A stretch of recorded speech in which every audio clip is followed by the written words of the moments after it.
Hi, welcome to the Real Estate Life podcast. Today on the show, we have Anette Talie. She is a full-time real estate investor. She's also an architect and a full-time mother. Thank you for coming on to the show today. Thank you. I am so excited to be here today.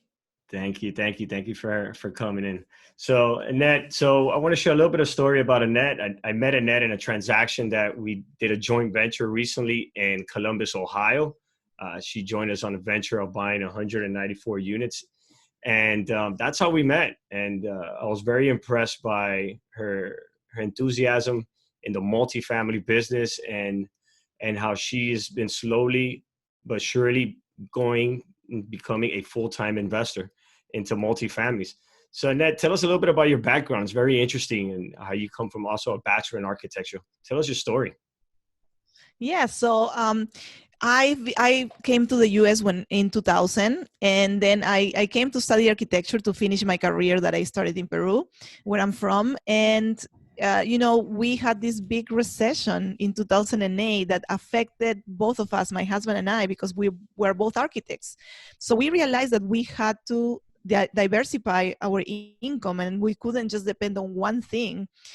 So that's kind of like what led us to real estate. And so we started looking for opportunities to invest. And around 8 years ago, we bought our first property, which was a duplex. And once we bought it, we were like, oh, yes, we got it. And we kind of slowed down. But then a couple of years later, I bought another one, and I started thinking, maybe I can make this a little bit more of a business instead of just a side thing that I do. So I bought a third one, and I started looking at that point for more creative ways to acquire real estate, because with the first one, I just bought it cash. We like save, and bought it. And then the second one, I think the second one we saved for the down payment. The third one, we kind of went more creative and got a HELOC on our home and bought it. And I realized that it was going to take me a long time if I went two by two.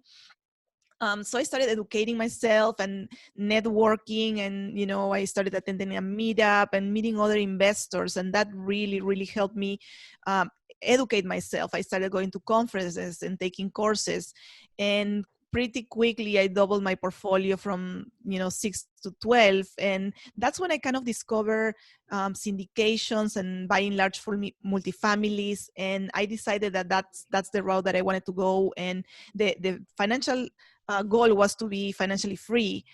So I want to do real estate so to be able to spend more time with my family and to travel, which is something that my husband and I would love to do. So we realized that to get that financial freedom, we had to go bigger, and that's what got us into multifamily. And so you educated yourself through meetups. I'm pretty sure you did some YouTube videos and networking the business. And throughout that time, I know that you decided to host a meetup group. Now, tell me a little bit about that, because I've always was interested in doing that. But, it takes a little bit of courage to get a bunch of people together and go meet up in person with them. It's not that easy of a task. It sounds a lot easier than really what it is. Tell me about that meetup and what Yes, success you had with it and your feedback. that was a total accident. And it was, I would never think of starting a meetup. Like, to tell you the truth, the first meetup that I went was that one. Like, I've never been to a meetup. I was investing for like at least 6 years, and I joined a mastermind. That was my first step. And then the mastermind, they challenged me to go to a meetup and meet other investors in the area where I lived. And I looked throughout, and there were a bunch of them, but the only one that fit my schedule was that one.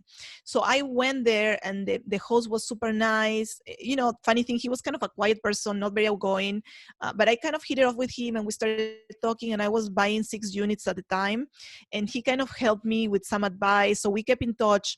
And once I closed on that transaction, I invited him for breakfast, and I wanted to get to know him more. And I asked him, how can I help you? Do you have anything that I can help you with? Because I'm so grateful for your help. And so he asked me to help him with a Facebook group that the meeting had. So that led me to, I had no idea how to do it, but I said yes, and I think that's one of the things that really has helped me in my life, that I always am ready to learn something new. And so I took that group that was just started maybe like 100 people, and then grew it to 1,000 people in like 3 Wow. months, I think. Wow. And that people started knowing me for that group. And as time passed, he got really busy with other things. He was growing the brand, and so he asked me if I wanted to be the host of that meetup. And obviously I said yes, and that's how I became the host. So I didn't really start it, but I said yes at the right time, at the opportunity, and I was able to take over. And being the host of a meetup it brings you so many opportunities. So I Give definitely me. recommend to people. Yeah, that sounds really cool, and I like the fact that you did something that a lot of people don't do, and especially when they're looking for mentors and they're looking to get into a certain business. I see it all happen all the time where they're asking, but they're not giving. And you Mm-hmm. decided to say you took a different approach, and you wanted to give back to that person that you were considering as a mentor. You're like, you know what, he just helped me out on this. How can I give back? And he needed help. You Mm-hmm. identified where he needed help, and you came through with it. And what benefits out of this meetup? Now, can you give me a specific scenario that helped you out through this meetup Yeah, group, I and mean, what's come out of it? well, first of all, it gives you credibility. Like when you say that you are the host of a meetup, people look up to you, even if your experience is small. And to tell you the truth, this guy that started the meetup, Benoit, he's awesome. He had probably similar experience to mine in multifamily. He had other experience. He had that really nice business on single family for foreign investors, and he does really well with that. But in multifamily, he was kind of starting, but he was a little bit ahead of me, so he was able to help me. But I was looking up to him automatically because he was the meetup host. And the same has happened to me. Like sometimes there's people that are doing way bigger things than me, but like they look up to me because I'm the face of the meetup. So instant credibility. That brings you deal flow because people are sending me stuff. And also on my group and on the meetups, when you're networking with people, you're sharing what you're doing. I just closed on this and I did that. So if you are a person that is really serious and you are closing deals, they are going to bring you more deals because they know you're going to close. So it helps you with the deal flow. It helps you with partners. I am right now under contract with 2 partners from my meetup for a 9 unit. And it's Nice. just because I'm the host and they have seen me close other deals, and they wanted me to join their deal because they are new and they needed the experience and the guidance. So that's a great benefit, being on a deal. And also raise capital. If you are doing larger deals, like, the one that we did together, some of the people that invested with me were from my meetup. That's interesting. That's awesome. See, I didn't know that. I didn't know that they came from your meetup. And the deal she's talking about is a deal that the one that we closed in Ohio, and that was a substantial raise. And it was a raise that we bought that deal in 2 weeks. So I refresh my memory. Was it 8.2 million or the purchase price? I don't Yes, remember it was about 8, and the raise was about 2 million, if I'm not Yeah, it mistaken. was a raise of 2 million, and we had to close that deal in 2 weeks, and it was all hands on deck. Everyone pulled through, and we got the deal closed. So that's not easy to pull off, but you were able to do it because you had people you could reach out to instantly, and that's a lot of value. You know what? Absolutely. You just educated something. I've never personally done a meetup group. I've done small meetings with investors and stuff like that, but never been part of a meetup group. So I'm gonna really consider that. Also, give me a specific deal that you did recently that you could share with us that was a big challenge, and how did you go about this deal, and how did you raise capital for it? Because everyone wants to know, how'd you get the deal and how'd you raise for it? That's always the number one question I'm always getting asked, because sometimes, I truly believe that if the deal is attractive enough, the capital will come, but you still gotta be able to reach out to the people with the capital. Yeah, I mean, I can talk about the syndication that we did together because that was kind of like the bigger one, or I can talk about the one that just closed yesterday. It's just a 13 unit, but it's No, a let's talk joint about the one you venture. closed yesterday. Yes. So, Congratulations. um, That's thank always a you, big deal. thank you. I have to tell you, it was stressful until the last minute. The deal was going really well for the 30 days, and then last minute it was just like crazy. So I learned a lot of lessons, on this one.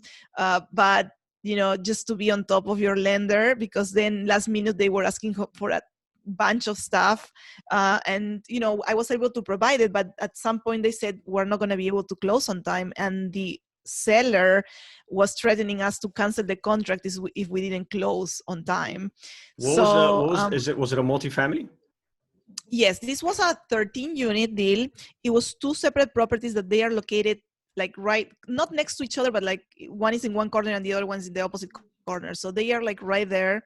It's a 6 unit and a 7 unit.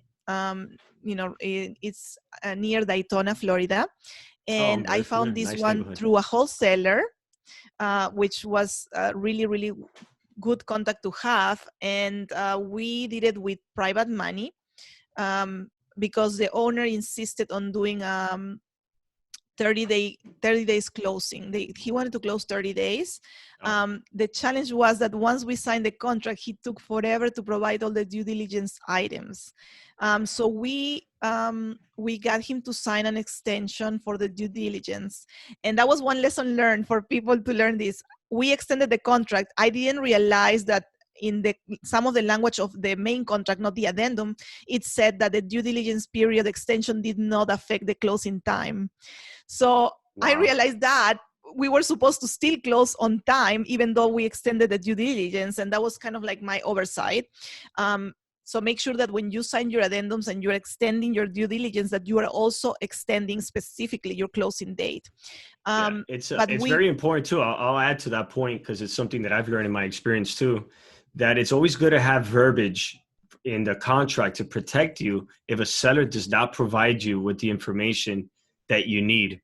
Because I see that what you just said right now, I've gone through it so many times where you go on the contract, the seller is supposed to provide you the rent rolls, the income, the utility bills, copies of the leases, and they don't. So they provide all these items 2 or 3 months into the deal. They give it to you in pieces. You're here trying to get financing. The bank wants you to finance the deal. But for them to finance the deal, they need all this information. The appraisal needs it. But this guy, they're giving it to you little by little, pieces in mm-hmm. pieces. Or So in not complete. So you have to look at it and then realize, okay, I'm missing this, I'm missing that. And then you go back and ask, and then they take. So he was like in a hurry, and then he wouldn't provide the stuff. And so at some point, I got a little bit upset with the broker, and I was like, listen, I am getting a loan that is more expensive than my regular bank because he wants to close in 30 days and my bank will take 60.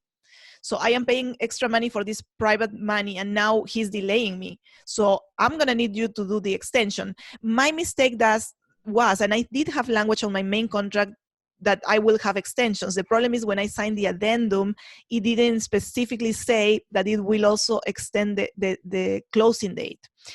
So that's the lesson learned. So I did protect myself on one, but then when I executed that extension, I missed that little detail, very important.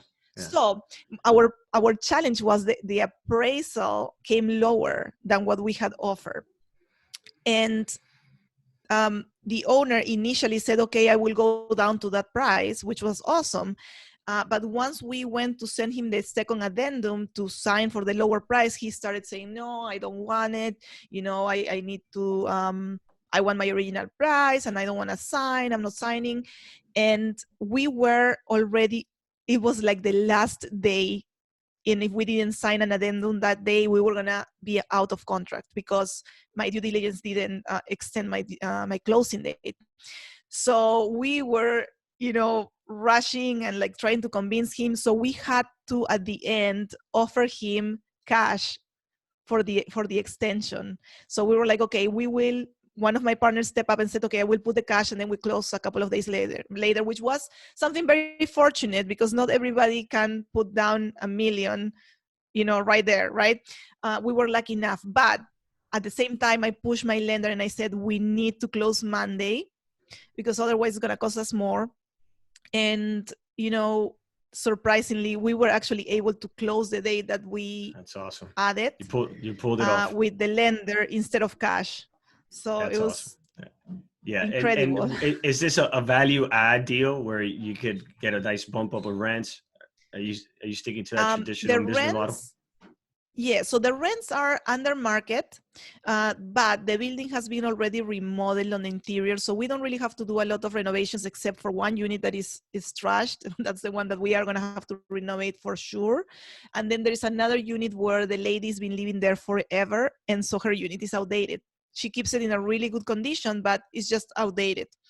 Um, so the business plan is to increase rents pretty quickly on 3 units that are already month to month, and then the rest of them will be raised once their leases are up.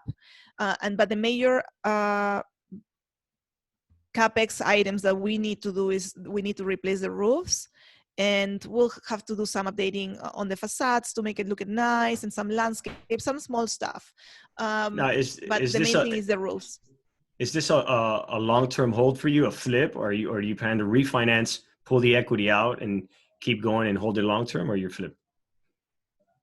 Right. So our plan is to refinance in 3 years.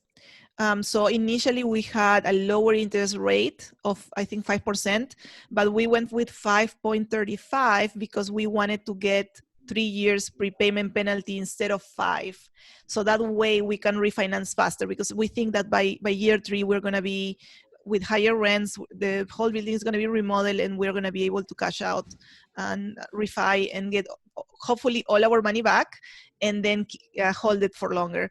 So I'm doing this as a joint venture with other 3 investors. 2 of them are from my meetup, and one of them That's is from awesome. an event that I attended recently, but we just click and hit it off with this investor. She's amazing. And so, I'm always preaching to network to people. And I must sound like a broken record, but it's Yeah. so important. It's so important to network and to tell people what you want to do, because, as soon as I found this deal, I called, my friend. I knew she wanted to invest, Anna. And then I invited a couple of people that I wanted to work with, because you start, once you start networking, you start knowing who who you want to work with. You're right. Yeah, you can You feel you it. You know feel them. the energy of who do you fit that you fit with, and And who's also, yes. And also, like, what they bring to the equation. Like, if you're going to need somebody that's, a boots on the ground, you need somebody in that area, or you need somebody that is going to do the underwriting. So you start creating these win-win situations with other people. But to get to that point, you need to know them and you need to meet them. And if it's a meetup, then you need to attend every month, because if you just go one time to a meetup, that's not going to make anything happen. You have to I know people. yeah, so I want to go back to 2 things that you mentioned that I want the listeners to really take a grasp of. So you mentioned something that is one of the reasons why I love this business, is that you're going to create value by doing bump ups or rent. And I correct me if I'm wrong. Annette's not talking about $1,000, $3,000 per unit. It's probably a couple $100, right? That you're bumping up each unit. So once Yes. you generate this couple $100 per unit per year, you just created a lot of value for your business. And I like that you have the patience enough in the business model that you know that it's going to take you 2 to 3 years to get to that point where you're going to be able to refinance and get your equity out. And that is the beauty of this business, because that's the whole point. Create the value, create the business where you created enough to get your equity out and reuse it again and reinvest it again. And then the second thing that you said is you raise this all through your network, through your meetup group.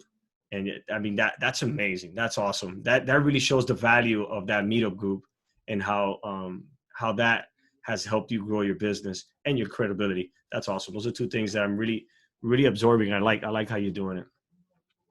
Awesome. Yeah, no, it's definitely I'm starting to really reap the results of, it's not going to happen in like a month. You go to a meetup and, hey, I found my partners. I've been hosting the meetup for about a year and a half. And, now I'm starting to get to know people that I want to work with. And so when an opportunity happens, then I let them know.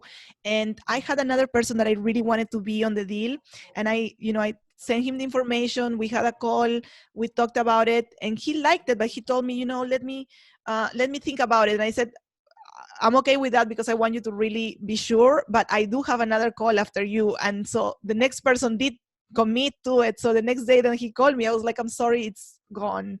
Yeah, And that's so something that's very stressful in our business because you get verbal commitments, right? So everybody says mhm, yes, yes, yes, yes, mhm, and then you gotta get that turn that yes into a wire transfer into a deal, and that sometimes is our biggest stress. Sometimes I got into yeses, and when it's time to the deal, to close the deal, they back out. So that is mhm. a true stress of any syndicator in our business.